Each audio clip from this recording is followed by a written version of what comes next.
Hello and welcome to this special bonus episode of The Dairy Edge. Teagasc are running a weekly Let's Talk Dairy webinar series, which is also being made available as a podcast. On this week's webinar, Stuart Childs discusses when you should spread early spring nitrogen. This morning I'm going to talk a little bit, and we've talked about it a couple of weeks ago, and just prior to Christmas as well, because obviously it was a concern. But I suppose the use of nitrogen obviously is very much in the media in relation to environmental elements of it in particular, I suppose. But obviously, given that there's been a 250 to 300% increase in the price of fertilizer since this time last year, there's obviously major concerns about the timing of the application of fertilizer. And I suppose, looking at the media there in the last few days, there's a lot of question marks about people. Some people have gone already with nitrogen and they're perfectly entitled to do that because obviously regulation allows them. And then there are other people suggesting that this shouldn't be applied at all until way out into the growing season. And I suppose today I'm just going to look at a few bits and pieces of information, going back to a slide that I would have shown you in advance of the of Christmas in relation to response, and just want to clarify a few issues around that, maybe, or a few concerns that we have around that. So I'll just share a few slides with you here. I'm going to talk through it. Spring nitrogen, specifically talking about the chemical nitrogen here more so than the slurry. The slurry, as like the issue I suppose is that the slurry the deadline is lifted for the vast majority of the country now, with the exception of the 20-week storage period areas, which will be coming on from next Tuesday, and they will be allowed to spread. We have had slurry available to spread in the south of the country predominantly, I suppose, since the 13th of January. So there is a nice bit of slurry gone out, fantastic conditions for it, and fully justified to apply that. And obviously, when I talk about this, it's maybe seeing a little bit as well, we need to be smart with using that as well, obviously, of course. And I've spoken a couple of weeks ago as well in relation to the buffer zones and how they're very important from the environmental element of that early application of slurry. There's no doubt about it that we will get growth from that application, but obviously we don't want to get that growth at the expense of anything in terms of the environmental side of the house either, okay? So as I said, I showed you this slide before for Christmas. I've modified it slightly in that I've taken out the CAN because the CAN is off the radar altogether in terms of the price associated with it. And from that, and as well from an environmental point of view, urea is the product, protected urea would be the product of choice at this time of year because of the way urea works. It's negatively charged, so it attaches to the soil structure better than CAN, which is positively charged and doesn't stick to the soil, so it would be more at risk of overland flow or leaching from the soil, whereas nitrogen in the form of urea will bind to the soil, and it's a much safer product to use. So I suppose, why am I showing you this again? I suppose I would have told you that there was a requirement to get a break-even response to fertilizer, and I suppose this should actually say the value of spring grass. And you'll have any of you that tuned into the webinar with Joe Dunphy and Micheál O'Leary and John Douglas last week will have seen that they were putting a value on spring grass of 17 cents a kilo, given that fertilizer price is where it is for the silage replacement cost, as well as cost of concentrates gone to where they're gone to. So the value of grass is actually higher than that. So I suppose you could argue that the return rate will be slightly lower given at that. So you can see that we are talking about somewhere in around 950 to 1,000 euros a tonne for fertilizer. And in order to get that break-even response point, we have to be somewhere in between probably 10 to 15 kgs, depending on how well you make your purchases. So I suppose the reason I'm showing this slide here again is we're actually talking about a response here as opposed to a growth rate. So explain the difference, you may say. So when we apply nitrogen, we'll get an increase in growth from applying nitrogen, generally speaking. But it's not all about the growth that we get in the immediate aftermath of that application. It's the actual response to the nitrogen application that we've applied. And that's over a period of time. It doesn't mean that we need growth rates to be at 12 or 15 kgs the day we spread. So at the moment, we're probably looking at anywhere between 5 and 10 kgs of growth coming back, according to some of the most limited amount of data, to be fair, coming back through pasture base at the moment. And I suppose it'll be really next week before we'll see what's the current growth rate really, because a lot of the data going into pasture base currently is first cover of the year situation being done. So you're getting the overwinter growth figure really. And that's coming back at around 5 kgs. So over the next month, as we're moving into the month of February, we're going to easily average 10 kgs of growth there per day probably, and moving up into the 15s and 20s as we move out into March. So given that, we will achieve that 12 to 15 kgs dry matter per hectare response as opposed to growth rate that we need to get from nitrogen. So the point being is that, like, given the price of nitrogen, there is a fear among some people to spread the product at all in the early stages of the year, given that people feel it might be a waste. However, we have good reason to suggest that people should be looking to spread in the appropriate conditions, which we'll talk about briefly in a minute, because there is a response from it. And the reason that we can be confident in that is that we've done some experiments here in Moorpark over the last 2 years, and we've looked at different rates. So this is kgs per hectare. It's important to clarify here, as opposed to, so that's 24 units basically, or 48 units over the course of 2 applications. And if we just concentrate on the top section of the table, there's obviously a nice bit of data on that.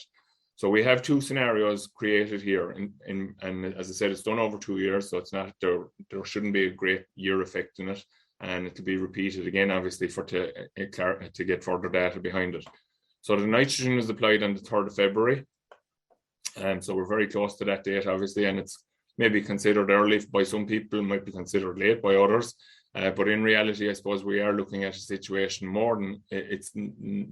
very more likely that when derogation is agreed at European level in the next couple of months, that chemical fertilizer nitrogen will also come under the 1st of February deadline, basically, similar to what is there for the slurry in the 20-week storage period area, and will be actually delayed the further north you go in those in line with the storage period areas as well. So there's a slight delay, and that's driven by kind of soil type and temperatures, etc. And I suppose in one sense it's kind of logical, I suppose, that in order to get the response, maybe you need to be going into the growth phase, basically. So I suppose the key thing here is that there's 3 breaks done here. So there was no nitrogen applied to some of the area, 15 kgs per hectare applied and 10 kgs per hectare applied. And then subsequently then on the 16th of March, so just before Patrick's Day, there was another application applied. And in that scenario, all of the 30 kgs that we were, after not using basically in February, was applied in March. And then we gave the balance of the split basically on the 16th of March. So where we'd given 15, we gave a further 15. And where there was 10 put out, there was a further 20 put out. And I suppose the key thing to take from this really, and the answer to a lot of people's question in terms of is it worthwhile applying early nitrogen, is that yes, quite definitely there is.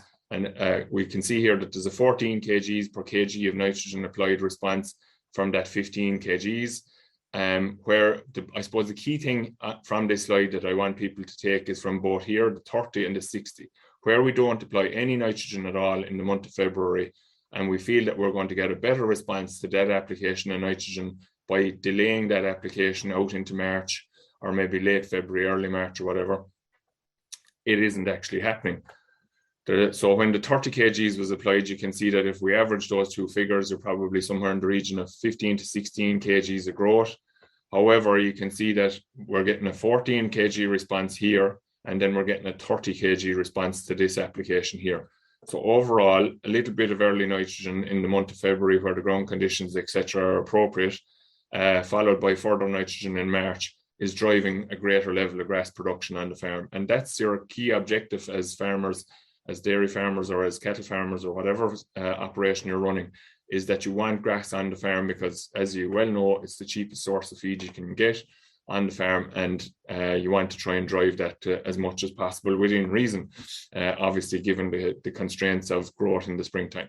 So I suppose the key thing to take from today is that an early application, a relatively low level application of nitrogen. So like, again, this is this is tying in, I suppose, with what we're talking about in terms of the response rate. Now, we'll be talking about a half bag, and I'll show you the plan in a second. So that half bag is going to give you an adequate response, even though it's slightly higher than the 15 here.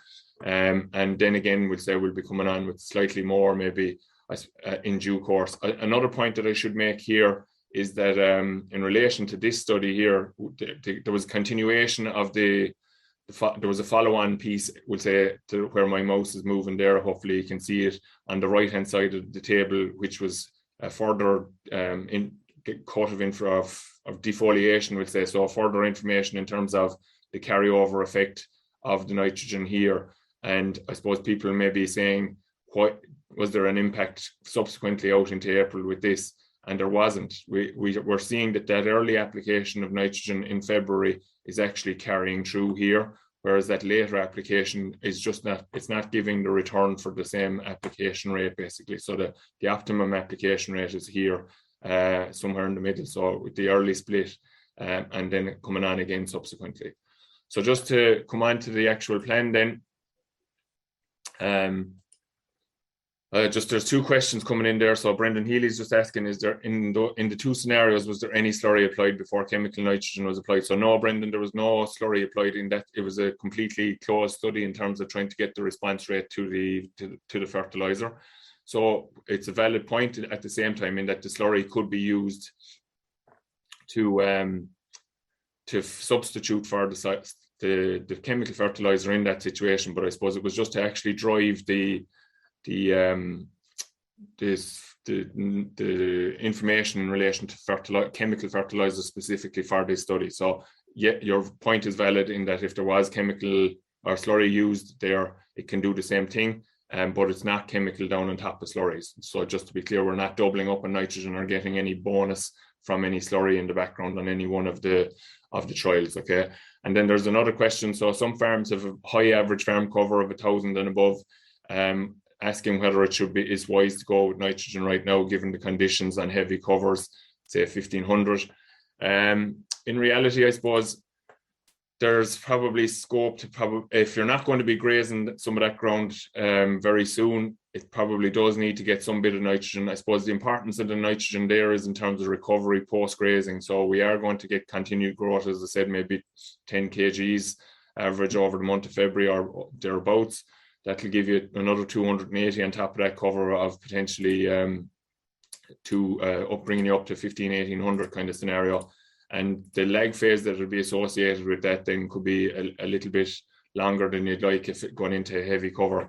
So I think it's all about, it's very hard to give blanket advice here, obviously. And the other challenge with the higher covers on farms then is finding locations for slurry. So this plan, I'll just go through it. Try and make it clear to you is, I suppose, how we were trying to get the message across in relation to it, the use of chemical fertilizer and slurry during the course of the year, or the course of the spring, sorry. So this is for kind of dry soil, and I suppose in reality, you'll see the second table is for heavy soil, and the only difference really is that we're going with maybe slightly later applications, and obviously as a result of going later, spreading less. But I suppose the point can be made that given the fantastic January that we've actually had so far, some of the heavy soil farms that we deal with have already slurry gone out on their ground because the ground trafficability has been suitable for them. And that is obviously good planning, or good taking advantage of the conditions. And there's no risk associated with that really of any major level. Again, reiterating the importance of adhering to the buffer zones for that situation. So we just focus on this, and this farm area here is talking about the entire farm. So there's slurry going to silage ground, or suggested that it could go to silage ground at this stage as well. So 2,000 gallons to the acre going out in the month of January or February, applying your kind of 16, maybe up to 20 units if you were going slightly heavier, maybe if you're tight on space to spread slurry.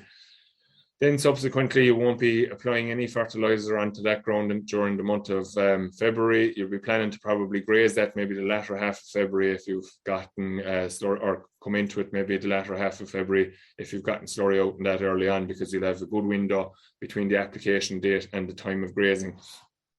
And then you're going to be following on then with nitrogen on that in March, obviously, to kickstart, really push on growth, I suppose, as we move into the start of the second rotation. So 40% of the farm is falling into that category. And then the balance is obviously split between 2 15s and a 30.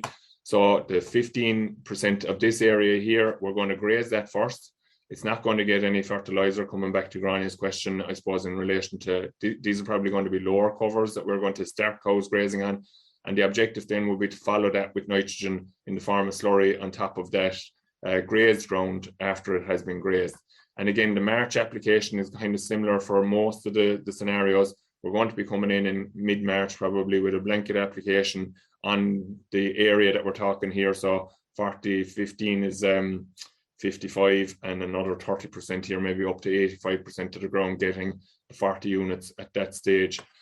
And that's so that's that situation. So then we have another 15% of the farm that's going to be grazed a little bit later, maybe, or a little bit so yeah, it's falling into the situation where we won't be grazing it straight away, but we will be grazing it fairly close to the start of February or in that period. So we'll apply nitrogen to that because we don't want to dirty it from the point of view of slurry, and we also want to start beginning to move growth on. So that's kind of covers of over 500 up to 1,000 definitely. And as we graze it, which we'll be trying to get through area as much as possible in the month of February, and as Grania has alluded to, their high covers on farms will be trying to be kind of pushing us towards grazing more of it as quickly as possible in the month of February in order to get ahead.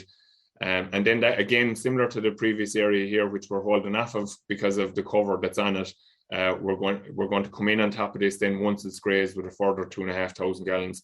So you can see there that that's going to give you kind of 46 units of nitrogen applied. The difference in this one here is obviously because we have the nitrogen applied here and we're applying the slurry here, we're now only coming back in with a half bag of urea on top of that in the March application when we come to it, so that you'll see that those level of it's not an exact science in terms of the balance of the nutrients, but there isn't a huge quantity of nitrogen going on to that.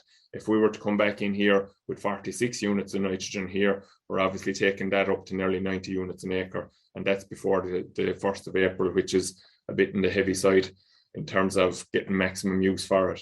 And then the final area, which is probably something like what you've been talking about there, Grania, in terms of the heavy covers, not going to be able to apply slurry to it no matter what method of application you're using, whether you're using low emissions or not. 23 units of nitrogen going on to that in the early February period, and then following on with that 40 unit application in March potentially then as well. Now this is probably, there may be scope to save a few units here as well, but not a lot. So 35 to 40 units is probably going to be the overall kind of figure. And this is probably this is an important plan for people because obviously we're now going to be working with a lower chemical nitrogen allowance as well. So we have to start saving nitrogen from the start of the year. But the important thing to take from the presentation today is that it's while we want to save nitrogen, we still need to spread nitrogen in order to get growth going. So there's a couple of questions in there. So what level of growth was recorded in the zero chemical N applications, as in utilizing nitrogen in the ground? So if we go back to that there isn't a figure here because we're actually looking at their response in that situation, Pauline. But there would have been a certain level of growth there. I actually can't say off the top of my head as to what it was, but basically the response here that we're talking about is over and above the zero response. So we do have plots, we do have squares within plots on the experimental farms here, where we're looking at when there's no nitrogen applied at all, what's the background growing. And Lawrence and Brendan would often say that your lawn can grow 7 to 8 ton of grass with no nitrogen application. So that nitrogen is obviously giving us that further 6, 7, 8, 9 ton, depending on your grazing management on the rest of the farm. And then the ground in the study, index 3, ideal for lime, P and K. So at farm level, we could see a big variation in terms of growth and responses from field to field and farm to farm. An excellent point, Pauline, in relation to that. So yeah, obviously from the point of view of running experimental work here, we have to make sure that the pitch is even in terms of comparing different plots with one another. So yeah, indexes would be 100% correct on those areas in that trial. And lime, of course, would be adequate as well, or it would be, if it's not adequate, it would be brought up to speed if it wasn't adequate going into the trial. So it is a key point in terms of where you're choosing to apply your nitrogen. And you'll see it, there's a document released there yesterday, or launched yesterday by the Minister in conjunction with ourselves in terms of getting best value for fertiliser applied. And it does emphasise that it's important that your overall soil fertility is important in relation to getting a response to that. So there's a final question there then, have there been any financial modelling done on following this plan versus where fertiliser prices are currently at viability of cost? So yeah, look, it still makes sense no matter what if you go through the figures in relation to this, it'll make sense to spread fertiliser, because ultimately grass is going to be cheaper than silage and grass is going to be cheaper than concentrate.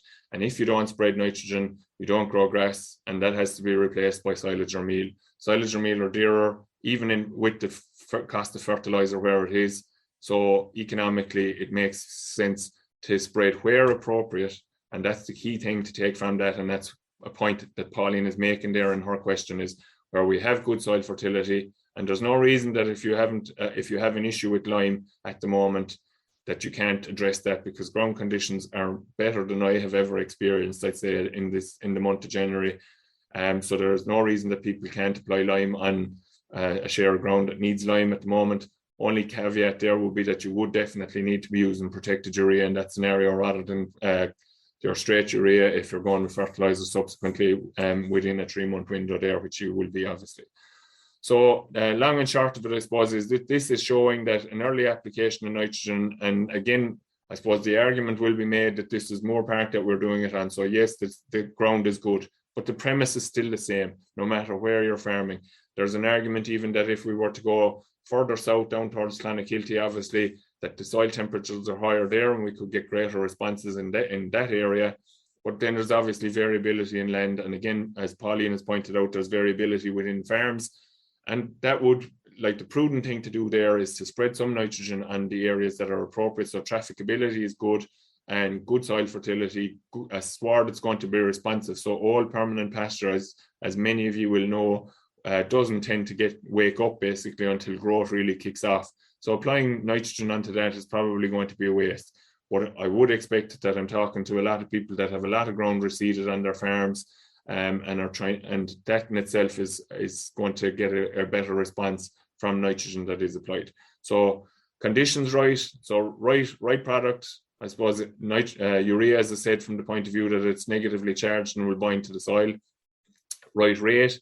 We don't want to go too heavy, but we need to put out enough. So the half bag probably from early to mid-February, depending on your location, and then coming on again with either your slurry, as I showed in that plan, or slurry and a small bit of nitrogen going out into March, and then or more urea in March, then depending on what way your grazing plan is working around.